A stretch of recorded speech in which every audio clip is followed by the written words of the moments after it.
Tes, tes.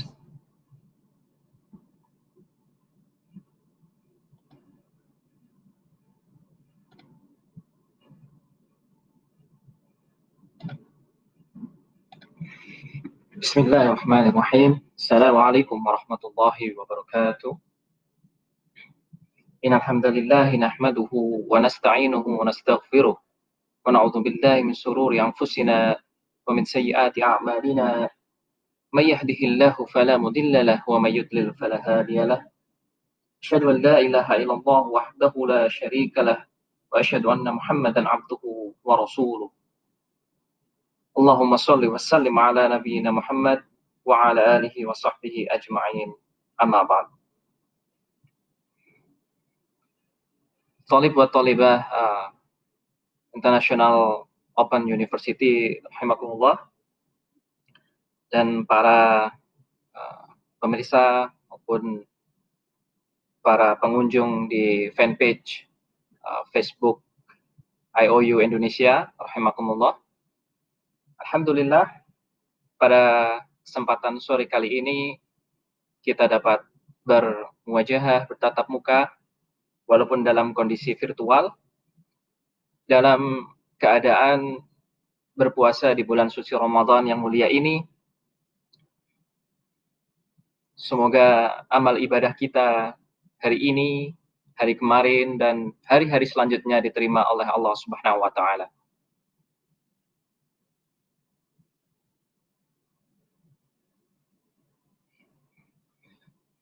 Insyaallah Ta'ala, pada kesempatan kali ini saya akan memberikan sedikit nasihat tentang akhlak sebagai kita seorang muslim, yang kali ini disarikan dari buku Kitabul Ilmi karya Syekh Muhammad bin Shalih Al-Utsaimin dalam bab Husnul Qulub wa ahammiyatuhu lit-talibil ilmi.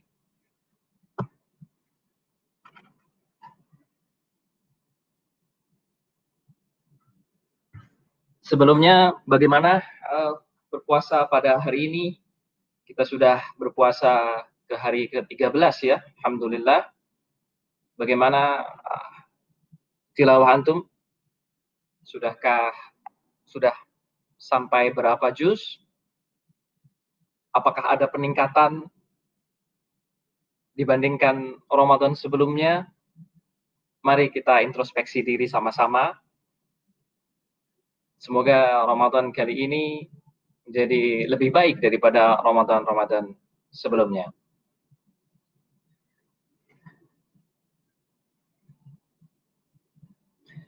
Baik,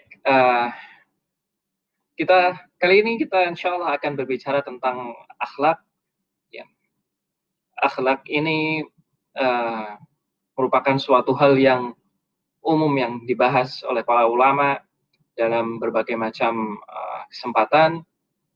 Di samping ilmu akidah, ilmu syariah, dan juga yang ketiga adalah biasanya tentang akhlak atau khuluq dalam bahasa Arab. Kita mencari dulu definisi tentang akhlak pada buku dari Syekh Al-Utsaimin, yaitu yang pertama, menurut para ulama, akhlak adalah bentuk ciptaan batiniah seseorang. Jadi menurut Syekh Utsaimin, manusia mempunyai dua bentuk, yaitu bentuk lahiriah dan bentuk batiniah. Bentuk lahir itu adalah ciptaan Allah yang berbentuk badan atau jasad, dan seperti yang kita ketahui, bentuk lahiriah ini ada yang bagus, ada yang cantik, mungkin juga ada yang buruk di antara keduanya. Namun juga dalam hal akhlak, yaitu bentuk batin, sama halnya dengan bentuk lahiriah, maka ada pula yang baik dan ada pula yang buruk. Bentuk batin ini yang disebut sebagai khuluq. atau akhlak yang biasa kita kenal dalam bahasa Indonesia. Akhlak bersifat bawaan, namun juga dapat pula diusahakan, dilatih, didapatkan dari lingkungan-lingkungan yang baik. Dalam suatu hadis Rasulullah Shallallahu Alaihi Wasallam berkata kepada para sahabat Asyaj bin Qais, dalam hadis Rasulullah bersabda, sungguh pada dirimu terdapat dua akhlak yang dicintai Allah, yaitu sabar atau al-hilmun, dan tidak tergesa-gesa atau al-anah. Lalu dia bertanya, wahai Rasulullah, apakah dua akhlak itu hasil usaha saya atau sifat bawaan yang dianugerahkan Allah kepadaku? Kemudian beliau Shallallahu Alaihi Wasallam menjawab, keduanya merupakan sifat bawaan yang dianugerahkan Allah kepadamu. Hadis riwayat Bukhari. Ini hadis riwayat Muslim. Ada kesalahan di penulisan. Hal ini merupakan dalil bahwa akhlak yang baik merupakan dapat berupa sifat bawaan maupun juga dapat dibentuk. Namun akhlak bawaan itu akan menjadi watak yang asli dan alami bagi seseorang yang tidak perlu dibiasakan dan dilatih lagi. Akhlak ini merupakan karunia Allah yang hanya diberikan kepada orang-orang yang dikehendaki. Maka orang yang tidak diberi akhlak yang baik secara bawaan dapat memperolehnya dengan cara membentuknya dengan melatih diri dan membiasakannya. Insya Allah kita akan bahas di slide selanjutnya.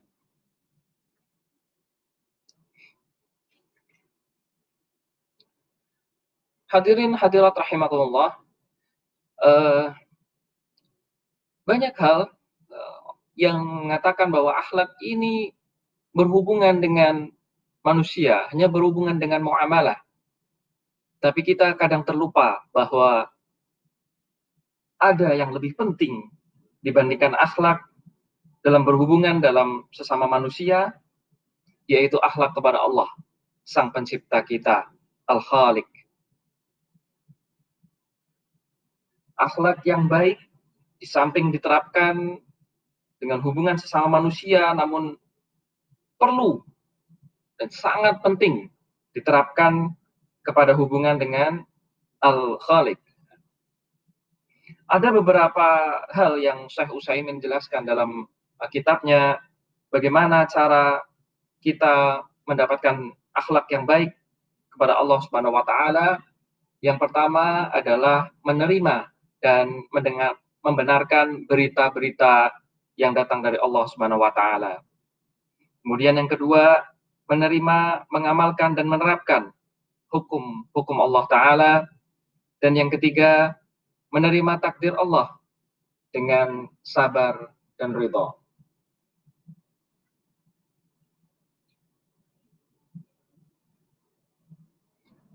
Lalu bagaimana bentuk menerima dan membenarkan berita-berita dari Allah?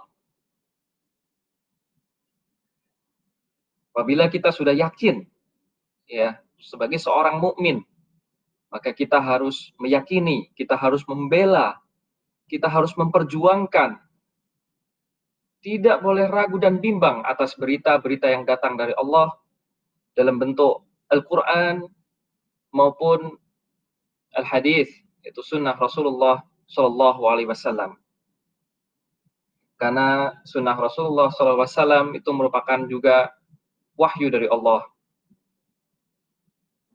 Dalam surat An-Nisa ayat 87, Allah berfirman, A'udzubillahi minasyaitonir rajim, wa man asdaqu minallahi haditha.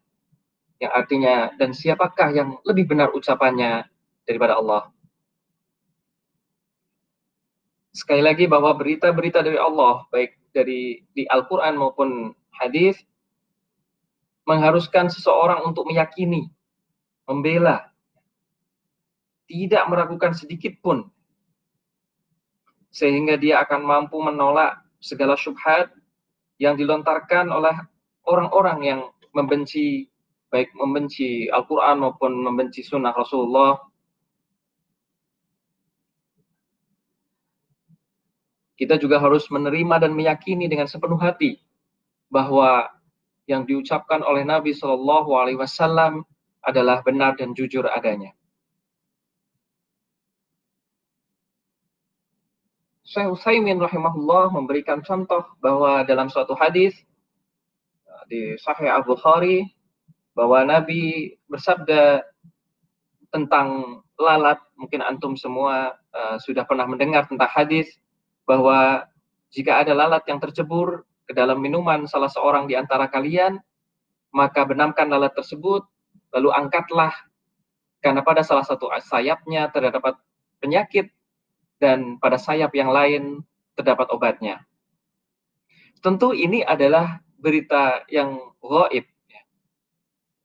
Berita yang gaib pada saat itu 1400 tahun yang lalu belum ada penelitian tentang kesehatan, bagaimana tentang lalat itu, bagaimana tentang sayap pada lalat, apakah betul ada penyakit, apakah betul ada obat. Namun karena ini urusan gaib yang diberitakan dalam hadis yang sahih, maka kita harus menerimanya. Kita yakini bahwa Rasulullah Shallallahu Alaihi Wasallam tidak berbicara berdasarkan hawa nafsunya, namun beliau berbicara berdasarkan wahyu. In huwa illa wahyu yuha.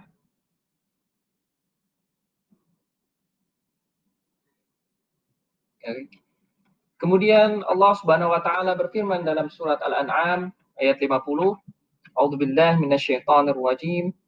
Qul la aqulu lakum 'indi khazainullahi wa la a'lamul ghaib wa la a'lamul ghaiba wa la aqulu lakum inni malak in attabi'u illa ma yuha ilayya. Yang artinya, katakanlah, aku tidak mengatakan kepadamu bahwa aku mempunyai pembendaharaan Allah, aku tidak mengetahui perkara yang gaib, dan aku tidak pula mengatakan kepadamu bahwa aku seorang malaikat. Aku hanya mengikuti apa yang diwahyukan kepadaku. Tentu sekali lagi kita harus menerima dan meyakini dengan sepenuh hati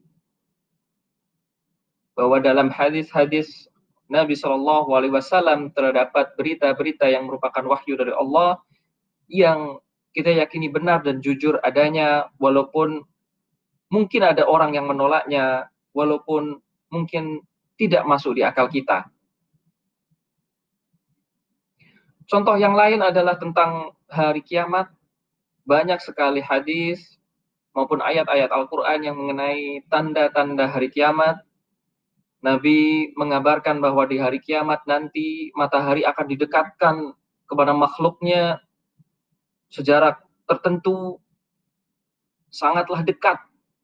Namun matahari tidak membakar orang-orang yang berkumpul pada hari kiamat itu. Tentu ini apabila kita hanya terima dengan logika, hanya dimasukkan dalam akal kita, tentu ini tidak masuk di akal kita. Namun kita yakini, kita imani bahwa Nabi Shallallahu Alaihi Wasallam memberikan berita yang jujur, yang benar berdasarkan wahyu dari Allah.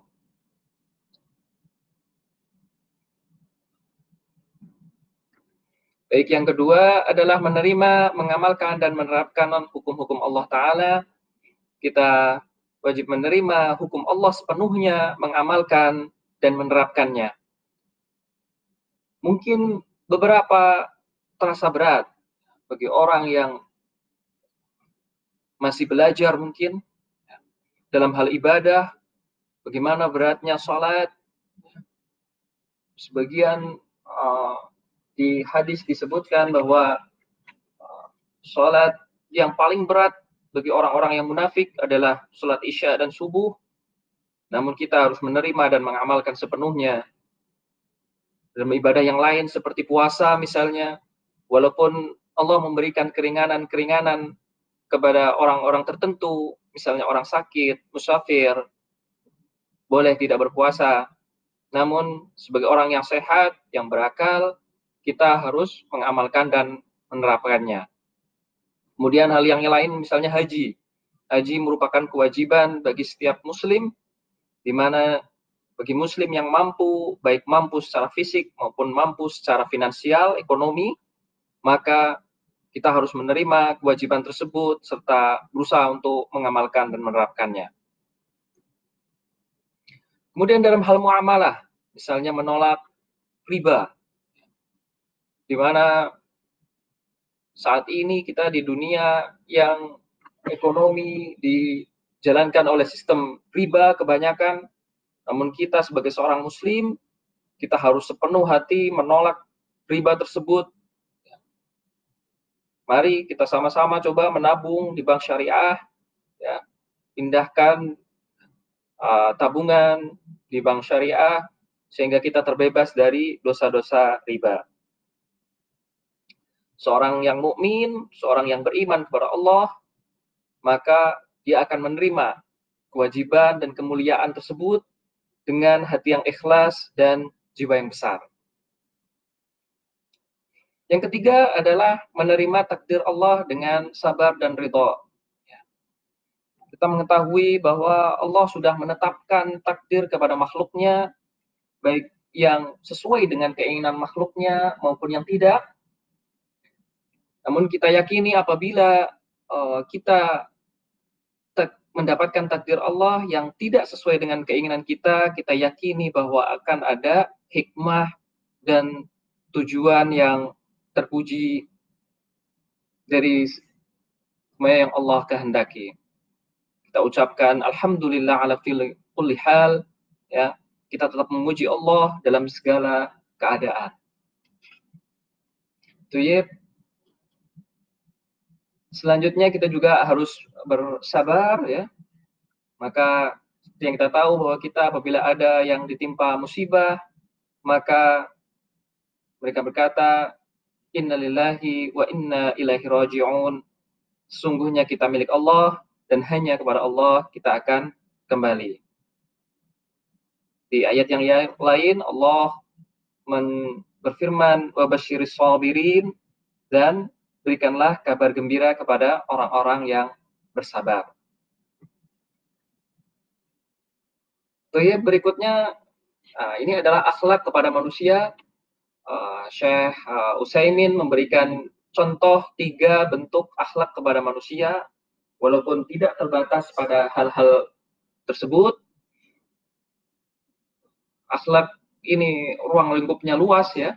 Jadi kita misalnya sifat-sifat positif, sifat-sifat yang baik, seperti jujur, bertanggung jawab.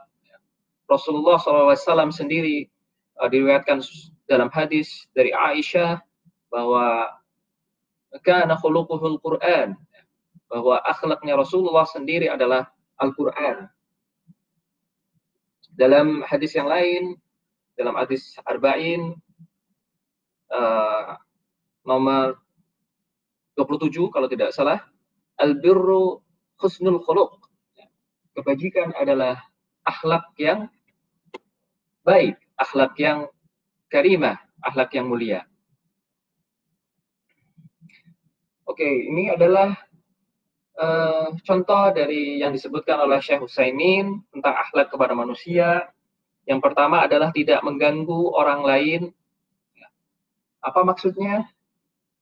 Yaitu mengganggu yang berhubungan dengan masalah harta, jiwa, kehormatan dari orang lain, terutama tetangga kita, tetangga terdekat. Dari hadis Rasulullah SAW bersabda, "Wallahi la yu'min, wallahi la yu'min, wallahi la yu'min." Sampai 3 kali Nabi menyebutkannya. Qila, lalu ada yang bertanya, "Man ya Rasulullah?" Siapa ya Rasulullah? Qala, Nabi bersabda, "Alladzi la ya'manu jaruhu bawa'iqahu." Orang yang tetangganya tidak aman dari kejahatannya.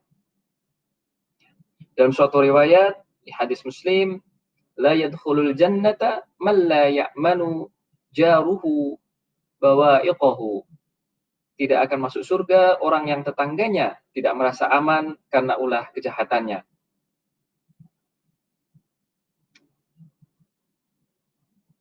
Tentu ini salah satu contoh bertetangga. Halnya sama dengan halnya kita bermuamalah dengan kerabat-kerabat terdekat kita, teman-teman kita, keluarga kita, terutama kepada orang tua kita. Tentu berakhlak buruk kepada orang tua akan lebih besar dosanya dibandingkan selain dari kedua orang tua kita. Maka mari kita jaga akhlak kita, baik kepada orang-orang terdekat maupun kepada orang-orang yang jauh dari kita. Hadirin hadirat rahimakumullah, melanjutkan yang kedua contoh dari Syekh Utsaimin, yaitu berbuat baik kepada orang lain.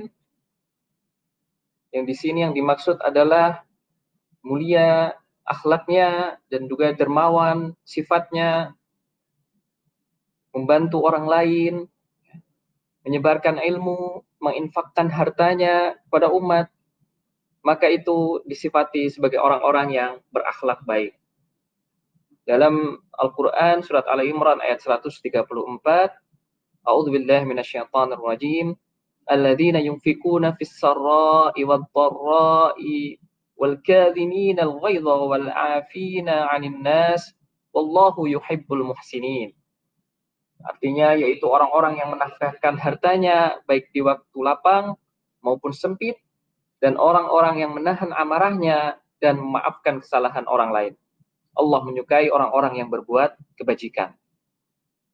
Di situ dijelaskan bahwa orang yang mampu menahan amarahnya, mampu memaafkan orang lain, itu termasuk akhlak yang baik pada sesama manusia. Memberi maaf, bersikap lapang dada, membalas permusuhan dengan perbuatan yang baik, tentu ini boleh jadi akan mengubah permusuhan menjadi persahabatan dan persaudaraan,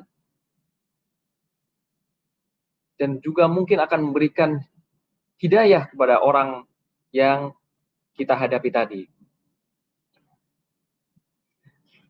Hadirin hadirat rahimakumullah, adapun contoh yang ketiga dari Syekh Utsaimin adalah berwajah manis dan ceria.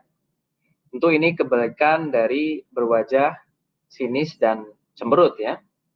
Nabi Shallallahu Alaihi Wasallam bersabda dalam hadis riwayat Muslim, la tahqiranna minal ma'rufi syai'an walau an talqa akhaka biwajhi taliq. Yang artinya, janganlah kamu meremehkan kebaikan sedikit pun, walaupun hanya menemui saudaramu dengan wajah yang ceria.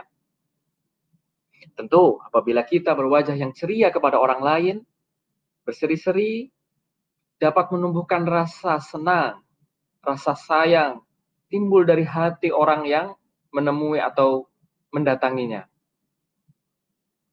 Sebaliknya, apabila kita selalu berwajah cemberut, berwajah sinis, maka orang-orang tidak akan merasa nyaman darinya, tidak mau duduk dengannya. Maka mari kita coba, kita selalu berwajah yang berseri-seri, bersikap lapang dada. Tentu ini akan menjauhkan kita dari penyakit-penyakit ya yang berhubungan dengan emosi dan lain sebagainya.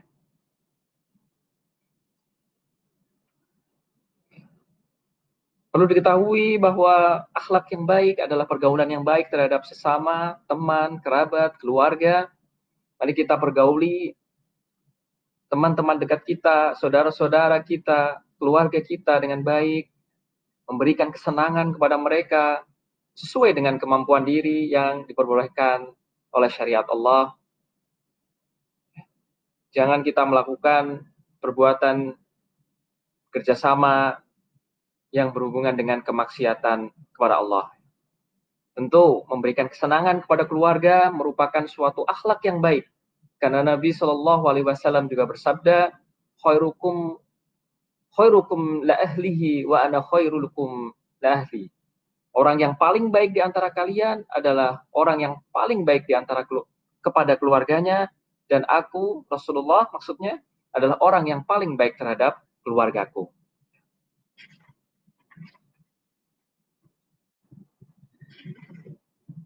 Hadirin hadirat rahimakumullah, yang terakhir adalah bagaimana cara kita memperoleh akhlak yang mulia. Sudah dijelaskan tadi di depan bahwa akhlak dapat diperoleh dari sifat bawaan maupun dari latihan, ya, dari lingkungan yang baik. Ya. Tentu akhlak yang baik yang merupakan hasil latihan atau hasil didikan itu tidak semata-mata muncul dalam berbagai kesempatan, ya, karena ini membutuhkan istiqomahan, konsistensi, perhatian yang selalu diingat apabila terjadi hal-hal yang dapat memancing emosi. Rasulullah Shallallahu Alaihi Wasallam pernah ditanya oleh seseorang, "Ausini ya Rasulullah, berikanlah wasiat kepadaku ya Rasulullah." Beliau menjawab, "La taghdab." Orang tersebut mengulanginya lagi. Beliau tetap menjawab, "La taghdab." Jangan marah. Kemudian begitu terus sampai 3 kali. Yang pertama dari Syekh Utsaimin, bagaimana cara memperoleh akhlak yang baik, akhlak yang mulia, yaitu menelaah kitabullah dan sunnah Rasulullah Shallallahu Alaihi Wasallam yang menunjukkan adanya pujian terhadap akhlak yang baik. Rasulullah Shallallahu Alaihi Wasallam sebagai uswatun hasanah kita, sebagai contoh tauladan yang baik bagi kita. Dalam sirahnya beliau memberikan suatu contoh teladan akhlak yang mulia, baik kepada keluarganya, kepada anaknya, kepada pembantunya, kepada sahabat-sahabat radhiyallahu anhum ajma'in, yang mana kita perlu contoh keteladanannya. Mari kita sama-sama mempelajari sirah Rasulullah SAW supaya kita dapat mencontoh teladan. Laqad kana lakum fi Rasulillahi uswatun hasanah.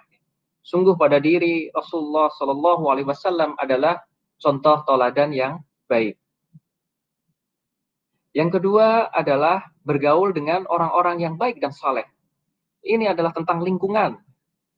Apabila kita ingin menjadi orang yang baik, maka kita harus bergaul dengan lingkungan yang baik, dengan orang-orang yang baik dan saleh, yang dapat dipercaya ilmu dan amanahnya. Karena ada suatu hadis yang mungkin antum sudah pernah dengar, yang berkaitan dengan perumpamaan teman yang baik dan teman yang jelek adalah seperti pedagang minyak wangi maupun seperti pandai besi. Apabila teman kamu baik, seperti kamu dekat dengan pedagang minyak wangi, walaupun tidak membelinya, tapi setidaknya mendapatkan bau harumnya. Sedangkan perumpamaan memiliki teman yang buruk adalah seperti kita dekat dengan pandai besi.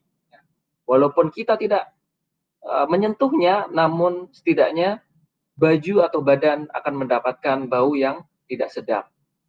Maka hendaklah kita bergaul dengan orang-orang yang baik dan saleh, yang memiliki akhlak yang baik, menjauhi orang-orang yang berakhlak buruk. Ini dapat membantu kita untuk tetap istiqomah dalam memperoleh akhlak yang mulia. Dan yang ketiga dari Syekh Utsaimin adalah hendaklah kita merenungkan apa hasil yang akan diperoleh dari akhlak yang buruk. Akhlak yang buruk akan dibenci, akan dijauhi, bahkan diberi gelar yang buruk. Jika seseorang mengetahui akhlak yang buruk mengakibatkan hal-hal seperti itu, maka dia pasti akan menjauhinya.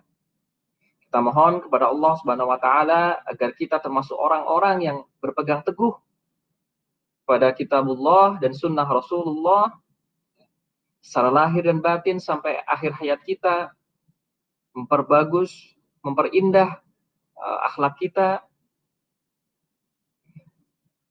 Kemudian juga kita meminta kepada Allah untuk tidak disesatkan hati kita, selalu diberi petunjuk kepada kita, menganugerahkan rahmat-Nya. Dan juga kita juga tidak lupa untuk berdoa agar Allah segera mengangkat bala atau wabah virus corona ini, sehingga kita dapat beraktivitas dengan normal kembali. Rasulullah SAW mengajarkan doa, Allahumma inni a'udzubika min jahdil bala, wa darakis syaqa, wa su'il qada, wa syamatatil a'da.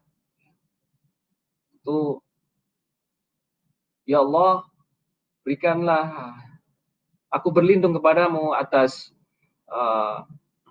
bala, kemudian kesengsaraan yang hebat, kemudian takdir yang buruk, dan juga kegembiraan musuh melihat kita kekalahan, apabila dalam kekalahan. Toyib, tidak terasa 30 menit sudah berlalu. Insyaallah kita sama-sama amalkan ilmu dan apa yang telah kita peroleh dari ustadz, para asatidzah kita, mengamalkan ilmunya dan juga giat dalam menuntut ilmu, giat dalam beribadah, terutama di bulan suci Ramadan kali ini. Baik, sebelumnya saya ada titipan dari fanpage IOU ini tentang kuis. Tafadhol, di pertanyaannya adalah siapa nama sahabat yang akhlaknya dipuji oleh Rasulullah SAW pada hadis tadi di depan, di awal, dan sebutkan 2 sifat atau akhlak yang dimilikinya. Tafadhol, antum boleh menuliskan jawabannya pada komen, dan nanti akan ditunggu informasi dari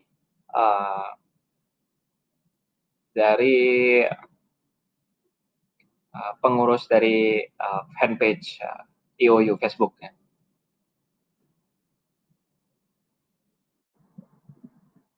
Barakallahu fiik. Sebentar lagi di sini akan memasuki waktu maghrib, buka puasa. Kita cukupkan untuk live talk session kali ini. Ane mohon maaf yang sebesar-besarnya apabila ada kesalahan. Kita tutup dengan doa kafaratul majlis. Subhanakallahumma bihamdika asyhadu an la ilaha illa anta astaghfiruka wa atubu ilaik. Jazakumullah khairan katsiran. Barakallahu fikum. Kullu am wa antum bikhair. Wa akhiru da'wana alhamdulillahi rabbil alamin. Wassalamualaikum warahmatullahi wabarakatuh.